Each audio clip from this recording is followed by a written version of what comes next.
Everyone in Singapore knows the stories about Old Changi Hospital. You hear them during army camps, late-night chalet stays, or from that one friend who swears they know someone who went in and came out different. For my friends and I, it was a legend that was too tempting to resist.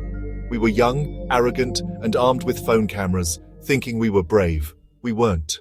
There were 4 of us: myself, David, Sarah, and Hafiz.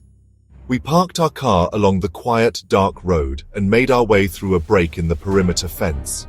The moment we stepped onto the hospital grounds, the air changed. The noise from the nearby road faded, replaced by an oppressive silence. The building loomed over us, a skeletal wreck against the moonless sky, its empty windows like vacant eyes. "Confirm this place got bad juju." We got in through an unsecured door on the ground floor. The air inside was stale and thick with the smell of mildew and something else. Something faintly metallic and unpleasant, like old blood.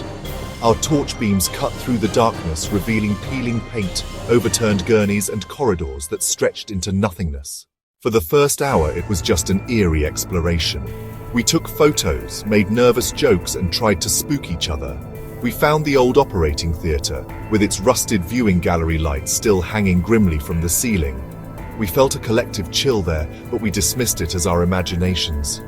The real fear began on the second floor. We were walking down a long ward, the moonlight casting long, distorted shadows through the broken windows. Suddenly, David, who was leading the way, stopped dead. "Shh, you guys hear that?" We all went silent, straining our ears. At first, there was nothing. Then, we heard it. A soft, dragging sound coming from a room at the far end of the ward. It sounded like something heavy, something wet, being pulled slowly across the floor. It was followed by a faint, guttural moan. Probably a stray dog, my voice sounding weak and unconvincing even to myself. No dog makes that sound. The dragging stopped. The silence that followed was somehow worse. We stood frozen for a full minute. Against all common sense, David decided to investigate. He crept towards the room, his phone recording. The rest of us hung back, huddled together. He peered into the dark room for a few seconds before stumbling back with a choked gasp, his eyes wide with terror. "There's someone in there, lying on the floor. There's blood everywhere." We didn't wait to see for ourselves.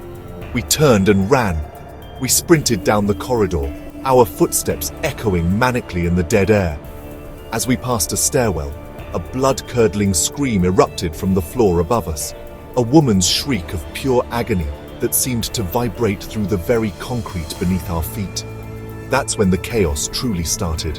Doors along the corridor began to slam shut, one after another, as if chasing us down the hall. A cold wind, impossible in the enclosed space, swept past us, carrying a foul stench. Hafiz screamed that something had grabbed his shoulder, but when we looked, there was nothing there. We practically fell down the stairs and scrambled out the way we came, not stopping until we were back on the road, gasping for breath under the orange glow of the streetlights.